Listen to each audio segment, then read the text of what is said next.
नमस्कार दोस्तों, स्वागत है आपका वनडे एग्जाम सेंटर में। दोस्तों, आज के वीडियो में हम लोग बीए फर्स्ट सेमेस्टर हिंदी का जो पेपर है जिसका नाम है हिंदी काव्य, उसे संबंधित एक मॉडल पेपर का हम लोग अध्ययन करेंगे। जिस प्रकार से परीक्षा में आपको पेपर मिलेगा जो 3 खंड में विभाजित होगा, उसी प्रकार से आपका ये मॉडल पेपर भी 3 खंड में विभाजित है। पहला खंड अ है, दूसरा खंड ब है और तीसरा खंड स है। एक एक करके हम लोग तीनों खंडों का यहाँ पर अध्ययन करेंगे। हम लोग जानेंगे कि इसमें आपसे क्या पूछा गया है और उसका उत्तर आपको किस प्रकार से लिखना होगा। पहला खंड अ है, इसमें आपसे अति लघु उत्तरीय प्रश्न पूछा गया है और प्रत्येक प्रश्न का उत्तर आपको अधिकतम 50 शब्द में यहाँ पर देना होगा। देख लेते हैं कि आपसे क्या पूछा गया है और उसका उत्तर आपको किस प्रकार से लिखना है। पहला प्रश्न है, सिद्ध साहित्य के प्रमुख कवि एवं उनके रचनाओं के नाम लिखिए। तो सबसे पहले आपको यहाँ पर सिद्ध साहित्य का परिचय देना है, फिर उनके कवियों का नाम और उनके रचनाओं का नाम यहाँ पर लिखना है। तो उत्तर में आप लिखेंगे कि बौद्ध धर्म की वज्रयान शाखा के अनुयायियों द्वारा रचित साहित्य सिद्ध साहित्य कहलाता है। यानी जो सिद्धों का उद्भव हुआ था वो बौद्ध धर्म के वज्रयान शाखा से ही हुआ था। इनकी संख्या कुल 84 थी। 84 इनकी संख्या थी। 8वीं से लेकर के 13वीं शताब्दी के बीच विद्यमान थे और इनके द्वारा संधा भाषा के माध्यम से बाह्य आडंबरों का खंडन किया गया, जाति पाति का खंडन इनके द्वारा किया गया है। इनके द्वारा आंतरिक साधना, गुरु महिमा और महासुखवाद का प्रचार प्रसार भी किया गया है। प्रमुख कवि और उनकी रचनाएं इस प्रकार से हैं। एक एक करके हम लोग कवियों का नाम और उनकी रचनाओं का नाम यहाँ पर लिखेंगे। पहला नाम है सरहपा। सरहपा के द्वारा दोहा कोश लिखा गया है। दूसरा नाम है सबरपा, जिन्होंने चर्यापद लिखा हुआ है। तीसरा नाम है लुइपा, जिनके द्वारा लुइपाद गीतिका लिखा गया है। चौथा नाम है डोम्भिपा, इनके द्वारा डोम्भ गीतिका लिखा गया है। और पांचवा नाम है कढ़प्पा, इनके द्वारा कढ़पाद गीतिका लिखा गया है। इतना आप लिख देंगे तो आपके प्रश्न का उत्तर पूरा हो जाएगा। अब आगे बढ़ते हैं, दूसरा प्रश्न देख लेते हैं। इसमें आपसे पूछा गया है कि विद्यापति का जन्म कहाँ हुआ था, उनकी 3 रचना और उसकी भाषा लिखिए। तो सबसे पहले विद्यापति के जन्म के बारे में हम लोग लिखेंगे, फिर उनकी 3 रचनाएं और उनके भाषा के बारे में हम लोग लिखेंगे। उत्तर में आप लिखेंगे कि महाकवि विद्यापति का जन्म बिहार के मधुबनी जिले के बिस्फी गांव में हुआ था। यानी बिहार के मधुबनी जिले के बिस्फी नामक गांव में इनका जन्म हुआ था। इनको मैथिल कोकिल के नाम से भी जाना जाता है। इन्होंने राजा कीर्ति सिंह और शिव सिंह के दरबारी कवि के रूप में साहित्य का सृजन करके हिंदी साहित्य में अपनी विशिष्ट पहचान बनाई। उनकी 3 प्रमुख रचनाएं और उनकी भाषा इस प्रकार से हैं। पहली रचना है पदावली, जो मैथिली भाषा में लिखी गई है। दूसरी रचना है कीर्तिलता, जो अवहट्ठ भाषा में लिखा गया है। तीसरी रचना है कीर्ति पताका, यह भी अवहट्ठ भाषा में लिखा गया है। इतना आपको इसके उत्तर में लिखना है। अब आगे बढ़ते हैं, तीसरा प्रश्न है। इसमें आपसे पूछा गया है कि मातृभाषा प्रेम पर भारतेंदु हरिश्चंद्र का एक दोहा लिखिए। मातृभाषा प्रेम पर भारतेंदु हरिश्चंद्र का एक दोहा लिखना है। तो उत्तर में आप लिखेंगे कि हिंदी साहित्य के आधुनिक काल के जनक भारतेंदु हरिश्चंद्र ने स्वभाषा के महत्व को सर्वोपरि माना है। यानी भारतेंदु हरिश्चंद्र को आधुनिक काल का जनक माना जाता है और इनके द्वारा अपनी भाषा को, स्वभाषा को सबसे ज्यादा महत्व दिया गया है। उन्होंने अपनी कविताओं के माध्यम से यह संदेश दिया कि अपनी भाषा की ही उन्नति ही सर्वांगीण प्रगति का आधार है। जब तक हमारी भाषा की उन्नति नहीं होगी तब तक हमारा प्रगति नहीं हो सकता। आपको एक दोहा लिखना है। तो दोहा हम लोग लिखेंगे, निज भाषा उन्नति है, उन्नति सबको मूल, बिन निज भाषा ज्ञान के मिटत नहीं को सूल। यानी अपनी भाषा की उन्नति ही सब कुछ है। जब तक अपनी भाषा की उन्नति नहीं होगी तब तक किसी चीज की उन्नति नहीं हो सकती। अपनी भाषा की उन्नति सभी उन्नतियों का मूल है। बिन निज भाषा ज्ञान के मिटत नहीं के उसूल, यानी जब तक ज्ञान अपने भाषा में नहीं होता है तब तक हमारे हृदय का जो सूल होता है, जो कष्ट होता है, वो नहीं मिटता है। इतना आपको लिखना है। इतना आप लिख देंगे तो आपके प्रश्न का उत्तर पूरा हो जाएगा। आगे बढ़ते हैं, चौथा प्रश्न है। इसमें आपसे पूछा गया है कि तार सप्तक का प्रकाशन कब हुआ था, इसके कवियों के नाम लिखिए। तार सप्तक का प्रकाशन कब हुआ था, इसके कवियों का नाम आपको यहाँ पर लिखना है। तो उत्तर में आप लिखेंगे कि सच्चिदानंद हीरानंद वात्स्यायन अज्ञे के संपादन में 1943 ईस्वी में तार सप्तक का प्रकाशन हुआ था, जिससे हिंदी साहित्य में प्रयोगवाद का उदय माना जाता है। यानी जिस समय तार सप्तक का प्रकाशन हुआ था उसी समय से हिंदी साहित्य में प्रयोगवाद का उदय माना जाता है। इनमें 7 कवियों की रचनाएं संकलित हैं। 7 का नाम एक एक करके हम लोग यहाँ पर लिखेंगे। पहला नाम अज्ञे का है, दूसरा नाम है गजानन माधव मुक्तिबोध, तीसरा नाम है नेमिचंद्र जैन, चौथा नाम है भारत भूषण अग्रवाल और 5वां नाम है प्रभाकर माचवे, 6ठा नाम है गिरिजा कुमार माथुर और 7वां नाम है रामविलास शर्मा। इतना आप लिख देंगे तो आपके प्रश्न का उत्तर पूरा हो जाएगा।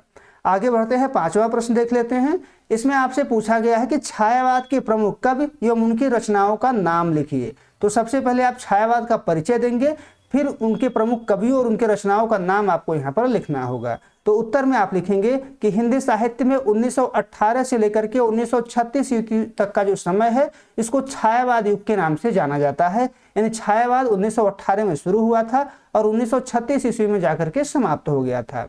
इसे स्थूल के प्रति सूक्ष्म का विद्रोह माना जाता है। इसमें प्रकृति का मानवीकरण किया गया है, आत्मपरकता पाया जाता है, सौंदर्य बोध की प्रधानता छायावाद में पाया जाता है। छायावाद के प्रमुख कवि एवं उनकी रचनाएं इस प्रकार हैं। अब एक एक करके हम लोग कवियों का नाम लिखेंगे और उनकी रचनाओं का भी नाम यहाँ पर लिखेंगे। पहला नाम है जयशंकर प्रसाद। जयशंकर प्रसाद के द्वारा कामायनी लिखा गया है, लहर लिखा गया है, आंसू लिखा गया है। अगला नाम है सूर्यकांत त्रिपाठी निराला। इनके द्वारा जो है अनामिका लिखा गया है, परिमल लिखा गया है, तुलसीदास लिखा गया है। अगला नाम है सुमित्रा नंदन पंत। इनके द्वारा पल्लव, बीड़ा और गुंजन जैसे ग्रंथ लिखे गए हैं। चौथा नाम है महादेवी वर्मा। इनके द्वारा यामा लिखा गया है, निर्जा लिखा गया है, दीप शिखा लिखा गया है। इतना आप लिख देंगे तो आपके प्रश्न का उत्तर पूरा हो जाएगा। अब आगे बढ़ते हैं, अगला खंड देख लेते हैं। खंड ब है। इसमें आपसे लघु उत्तरीय प्रश्न पूछा गया है और प्रत्येक प्रश्न का उत्तर आपको अधिकतम 200 शब्द में यहाँ पर देना होगा। एक जरूरी सूचना आपको बता दें, आपका परीक्षा समाप्त हो जाए तो आप हमारे व्हाट्सएप नंबर 8307386616 पर अपना पेपर जरूर भेजिएगा। देख लेते हैं हम लोग इसमें आपसे क्या पूछा गया है और उसका उत्तर आपको किस प्रकार से लिखना होगा। इसमें आपसे पूछा गया है आदिकाल के प्रमुख विशेषता बताइए। यहाँ की कर लीजिएगा, आदिकाल की प्रमुख विशेषताओं को आपको यहाँ पर बताना है। तो उत्तर में आप लिखेंगे कि हिंदी साहित्य में संवत 1050 से लेकर के संवत 1375 तक के समय को आदिकाल नाम दिया गया है। यानी हिंदी साहित्य का जो इतिहास है 1000 वर्षों का, उसमें संवत 1050 से लेकर के संवत 1375 का जो समय है उसको आदिकाल के नाम से जाना जाता है। इस युग के जो प्रमुख कवि हैं उसमें सरहपा हैं, गोरखनाथ हैं, विद्यापति हैं, अमीर खुसरो हैं। ये सभी इस युग के प्रमुख कवि हैं। रचनाओं की बात करें तो दोहा कोश है, चर्यापद है, पदावली है, गोरक्ष शतक है, खुसरो की पहेलियां हैं। ये सभी इस युग की महत्वपूर्ण रचनाएं हैं। अब देख लेते हैं कि आदिकाल की प्रमुख विशेषताएं कौन सी हैं। पहली विशेषता है युद्धों का सजीव वर्णन। इस काल में युद्धों का सजीव चित्रण मिलता है। आदिकाल के कवियों ने युद्धों का सजीव वर्णन किया है। प्रत्येक राजा के दरबार में एक कवि हुआ करता था जिसे राजा अपने साथ युद्ध स्थल पर भी ले जाता था। एक कवि राजा द्वारा लड़े गए युद्धों का सजीव चित्रण करते थे। चंद्रबरदाई ने पृथ्वीराज चौहान की प्रशंसा में लिखा हुआ है, चढ़त राज पृथ्वीराज वीर अग्नियो दिशा कसी सब भूमि नृप नरपति चरण चहुआन लग गए धंस। यानी जब पृथ्वीराज चौहान जो है आक्रमण के लिए निकलते थे तो रास्ते में जितने भी भूपति राजा पड़ते थे सब उनके सामने आत्मसमर्पण कर देते थे। यह इस भक्ति का भाव है। आगे बढ़ते हैं, अगली विशेषता देख लेते हैं। अगली विशेषता है आश्रयदाता राजाओं की प्रशंसा।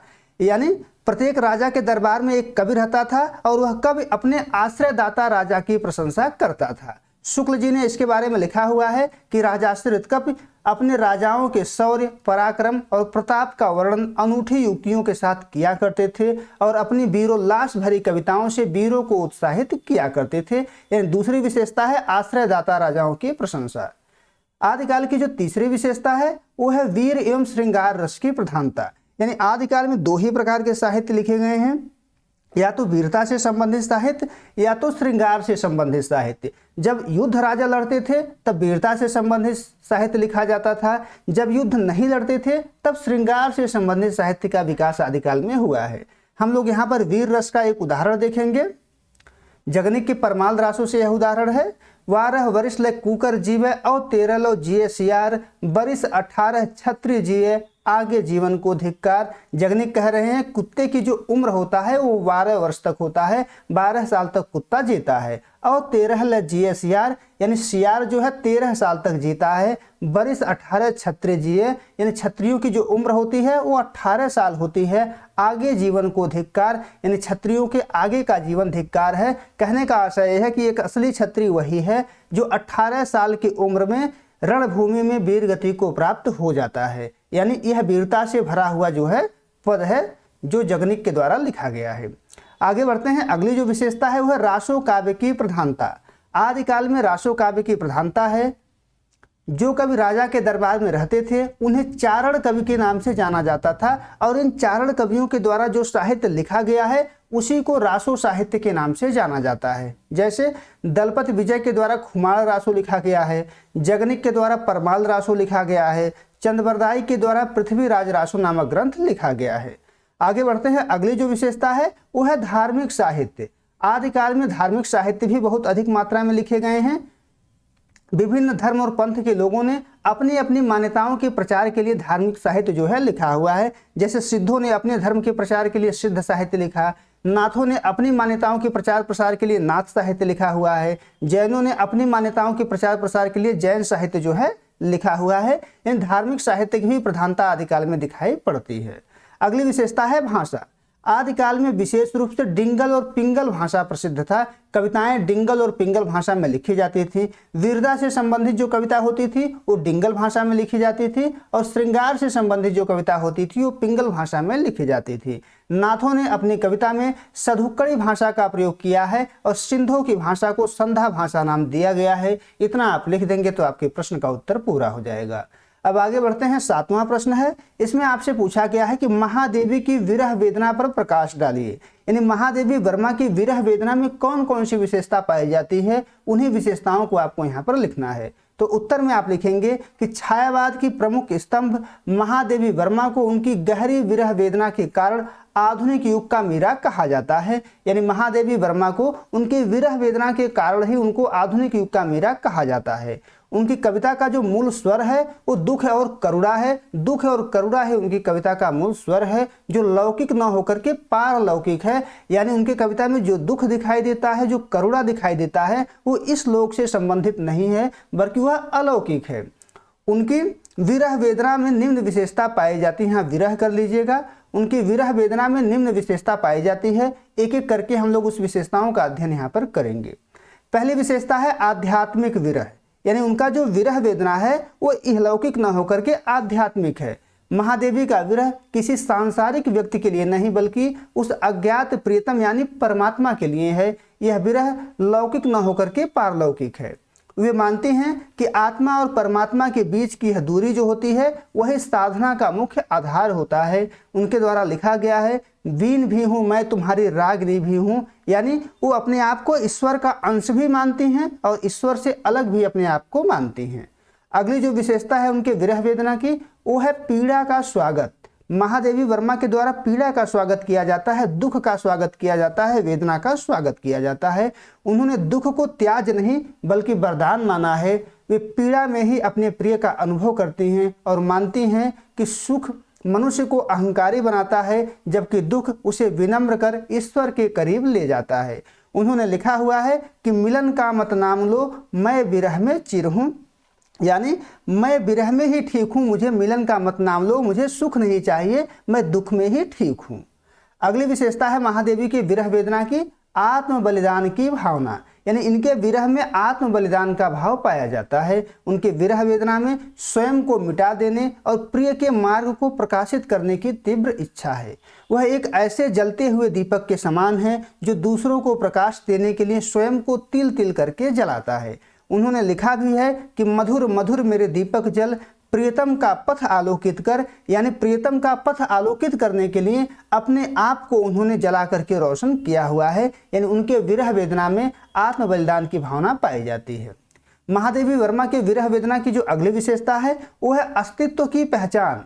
महादेवी वर्मा को अपने अस्तित्व की पहचान है। महादेवी अपनी पहचान दुख से जोड़ती हैं। विरह उनके लिए जीवन का आधार बन गया है। वो स्वयं को बादलों के समान मानती हैं जिसका काम केवल बरस कर अपनी वेदना को व्यक्त करना है। उन्होंने लिखा भी है, मैं नीर भरी दुख की बदली, यानी मैं जल से भरी हुई एक दुख की बदली के समान हूँ। यानी महादेवी वर्मा अपने अस्तित्व को पहचानती हैं, अपने आप को पहचानती हैं। महादेवी वर्मा के विरह वेदना की जो अगली विशेषता है वो है चिरंतन प्रतीक्षा। उनका विरह एक चिरंतन प्रतीक्षा लिए हुए है। उनके काव्य में एक ऐसी प्रतीक्षा है जो कभी समाप्त नहीं होती। यह प्रतीक्षा ही उनकी साधना है। वे मानती हैं कि प्रेम की सार्थकता मिलन में नहीं बल्कि उस अनंत राह को ताकने में है। यानी प्रेम की जो सार्थकता है वो मिलने में नहीं है बल्कि प्रेमी का मार्ग देखने में है। महादेवी वर्मा ने लिखा हुआ है कि पंथ होने दो अपरिचित, प्राण रहने दो अकेले, यानी वो पंथ से अपरिचित रहना चाहती हैं, चिरंतन प्रतीक्षा करना चाहती हैं। अगली जो विशेषता है उनकी विरह वेदना का, वो है करुणा का विस्तार।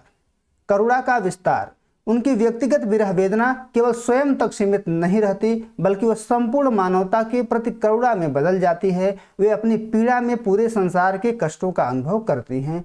उन्होंने लिखा हुआ है, विस्तृत नभ का कोई कोना, मेरा न कभी अपना होना, यानी उन्होंने अपने करुणा को संपूर्ण संसार में व्याप्त कर दिया है। अंत में हम लोग निष्कर्ष लिखेंगे। निष्कर्ष में हम लोग लिखेंगे कि महादेवी वर्मा की विरह वेदना में एक प्रकार की सात्विक गरिमा है। उनकी कविताएं केवल विलाप नहीं हैं बल्कि वे उस सूक्ष्म पीड़ा की अभिव्यक्ति हैं जो आत्मा को पवित्र कर देती है। इतना आप लिख देंगे तो आपके प्रश्न का उत्तर पूरा हो जाएगा। अब आगे बढ़ते हैं, अगला प्रश्न देख लेते हैं। इसमें आपसे पूछा गया है कि निम्न पंक्तियों का संदर्भ सहित व्याख्या कीजिए। यहाँ पर जो पंक्तियां आपको दी गई हैं उसका संदर्भ सहित व्याख्या आपको करना है। पहले हम लोग पंक्तियों को पढ़ेंगे, फिर उसके संदर्भ सहित व्याख्या यहाँ पर हम लोग करेंगे। गोकुल सबय गोपाल उपासी, जोग अंग साधन जे ऊधो, ते सब बसत ईसपुर काशी, यद्यपि हरि हम तज अनाथ करि, तदपि रहत चरणन रस राशि, अपनी शीतलता न छाड़त, यद्यपि है शशि राहु गरासी, का अपराध जोग लिखि पठवत, प्रेम भजन तज करत उदासी, सूरदास ऐसी को विरहिन, मांगति मुक्ति तजे गुण राशि। सूरदास का एक पद है और इसका संदर्भ सहित व्याख्या आपको यहाँ पर करना है। तो सबसे पहले हम लोग उत्तर में संदर्भ लिखेंगे और संदर्भ में आपको लिखना है कि प्रस्तुत अवतरण भ्रमर गीत सार से लिया गया है, यानी भ्रमर गीत सार से अवतरित है, जिसके रचयिता सूरदास हैं और जिसका संपादन रामचंद्र शुक्ल ने किया हुआ है। इतना आप संदर्भ में लिखेंगे। संदर्भ लिखने के बाद आपको प्रसंग लिखना है और प्रसंग में आप लिखेंगे कि प्रस्तुत पद्यांश में गोपियां उद्धव से वार्ता करते हुए व्यंग्यात्मक रूप में कह रही हैं कि हम योग के अधिकारी नहीं हैं, योग का जो असली अधिकारी है वो कोई और है, हम तो गुणों के खान कृष्ण के उपासक हैं, कृष्ण की भक्ति करते हैं। यही गोपियां इस पद में जो है उद्धव से कह रही हैं। अब हम लोग व्याख्या करेंगे। व्याख्या हम लोग पद को देख करके करेंगे ताकि आपको व्याख्या ठीक प्रकार से समझ में आ जाए और परीक्षा में ठीक प्रकार से आप लिख पाएं। गोपियां कह रही हैं उद्धव से कि गोकुल सबय गोपाल उपासे, यानी गोकुल में सभी लोग गोपाल की उपासना करने वाले हैं, कोई योग का पालन करने वाला नहीं है। जोग अंग साधन जे युद्ध हो, ते सब बसत ईसपुर काशी। हे उद्धव, जो योग के अंगों की उपासना करते हैं वो गोकुल में नहीं रहते हैं, वो ईश्वर के नगरी काशी में निवास करते हैं। यहाँ पर कोई योग के अंगों की उपासना करने वाला नहीं है। आगे गोपियां कहती हैं कि यद्यपि हरि हम तज अनाथ करि, तदपि रहत चरणन रस राशि, यानी यद्यपि हरि हमको अनाथ करके हमको छोड़ करके चले गए हैं, लेकिन फिर भी तद्यपि रहत चरणन रस राशि, हम उनके चरणों की भक्ति में डूबे रहते हैं। यानी हमको भले ही वो छोड़ गए हैं लेकिन हमने उनके प्रेम को नहीं छोड़ा हुआ है। आगे गोपियां कहती हैं कि अपनी शीतलता न छाड़त, यद्यपि है शशि राहु गरासी, यानी चंद्रमा को भले ही राहु ग्रहण कर लेता है लेकिन चंद्रमा अपनी शीतलता को नहीं छोड़ता है, चंद्रमा उसी प्रकार से शीतलता प्रदान करते रहता है, तो हम कृष्ण को भला कैसे छोड़ सकते हैं।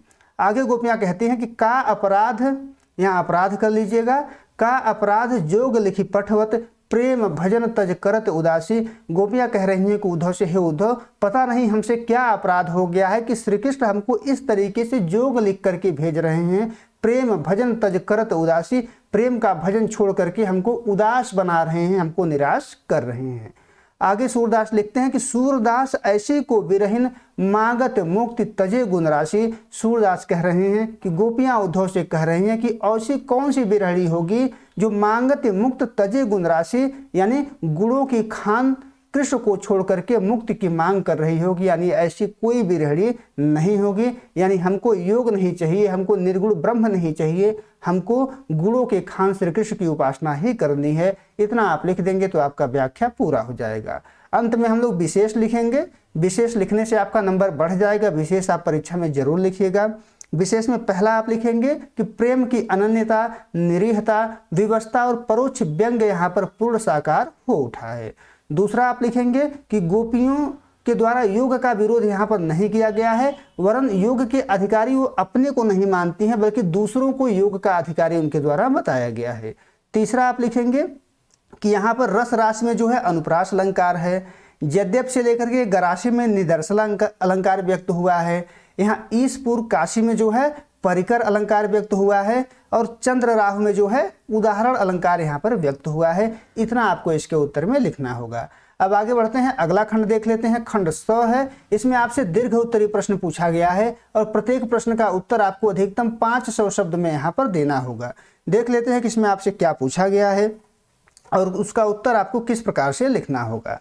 इसमें 9वां प्रश्न है, हिंदी साहित्य के इतिहास लेखन में शुक्ल जी के योगदान की विवेचना कीजिए। यानी हिंदी साहित्य के इतिहास को लिखने में रामचंद्र शुक्ल ने कौन सा योगदान दिया है, उनके योगदान के बारे में यहाँ पर आपको लिखना होगा। तो उत्तर में आप लिखेंगे कि आचार्य रामचंद्र शुक्ल का हिंदी साहित्य का इतिहास जो 1929 ईस्वी में लिखा गया था, हिंदी आलोचना और इतिहास लेखन के क्षेत्र में एक मील का पत्थर है।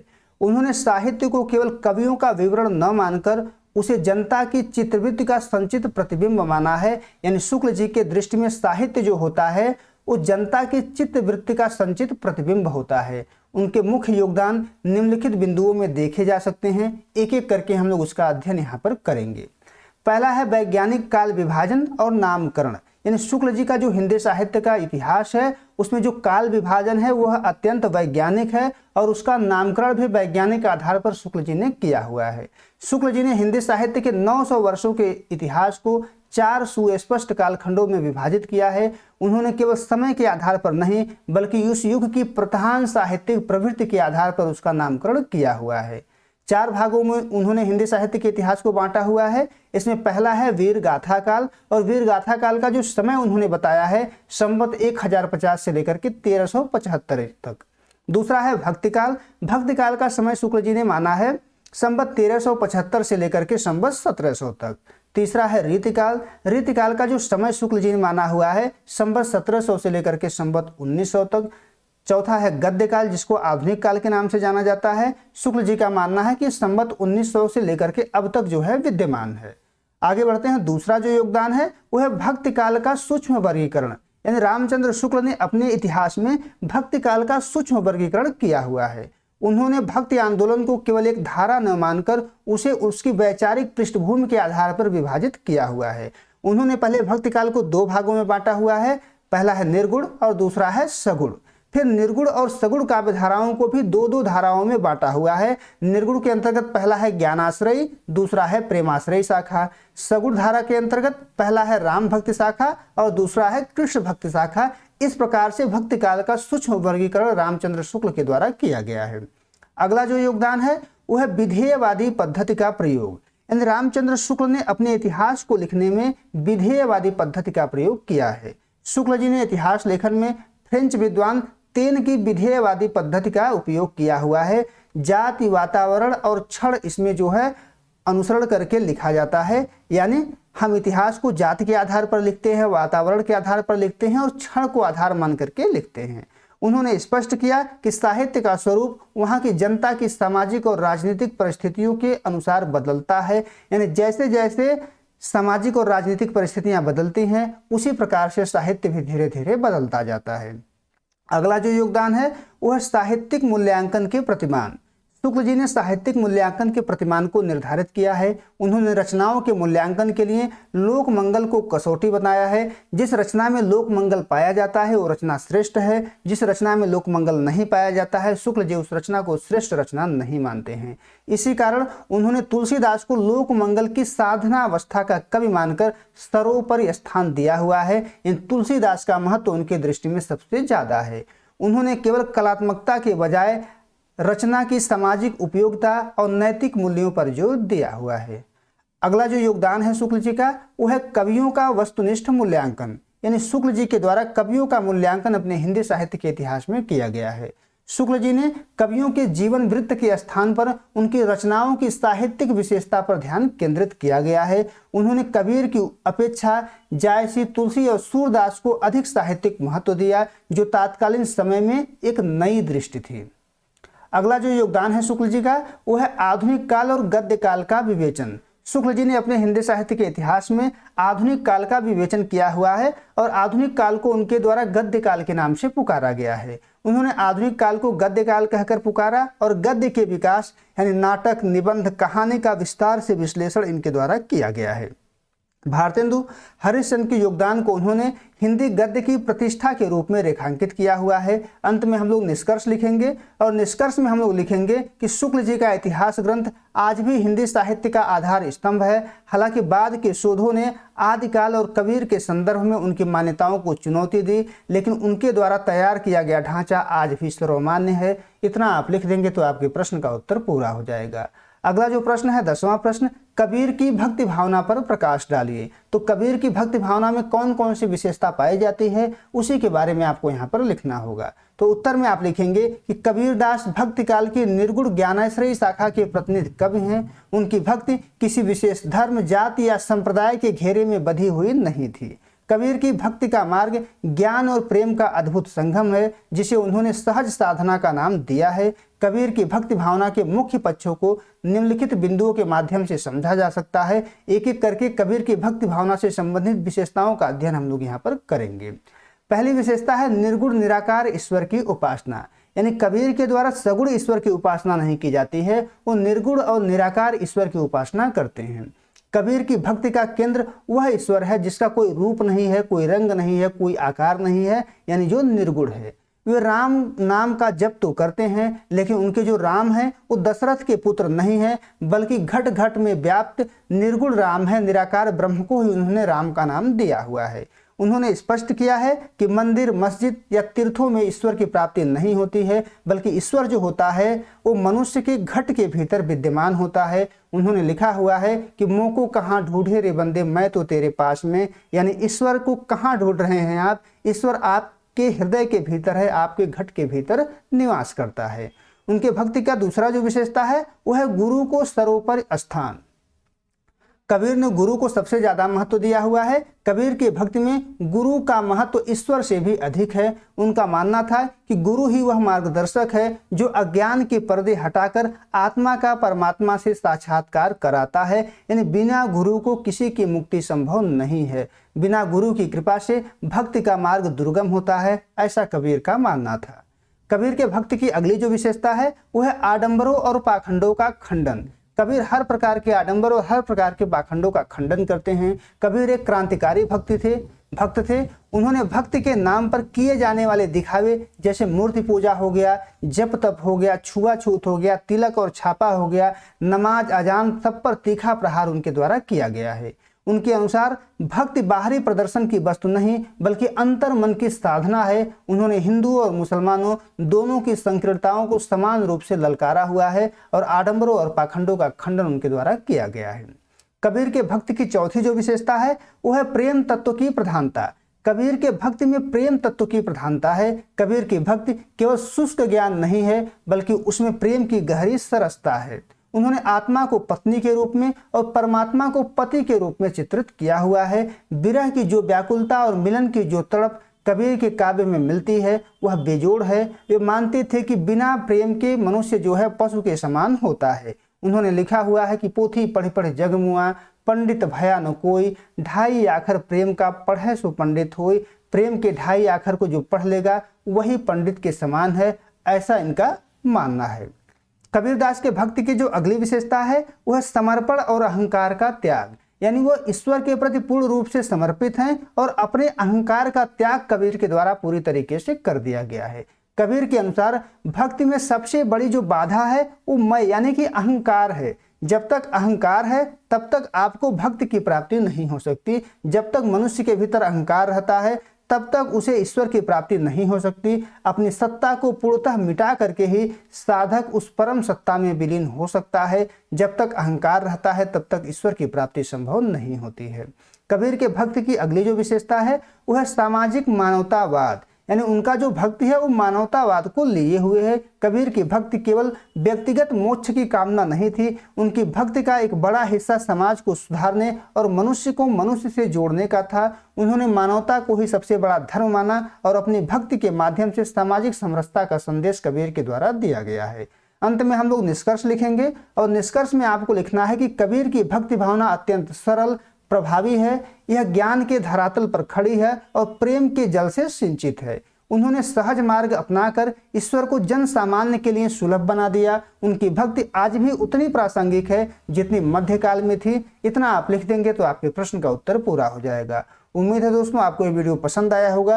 अगर वीडियो अच्छी लगी तो आप हमारे चैनल को सब्सक्राइब कर लीजिए, वीडियो को लाइक और शेयर कर दीजिए। बहुत बहुत धन्यवाद।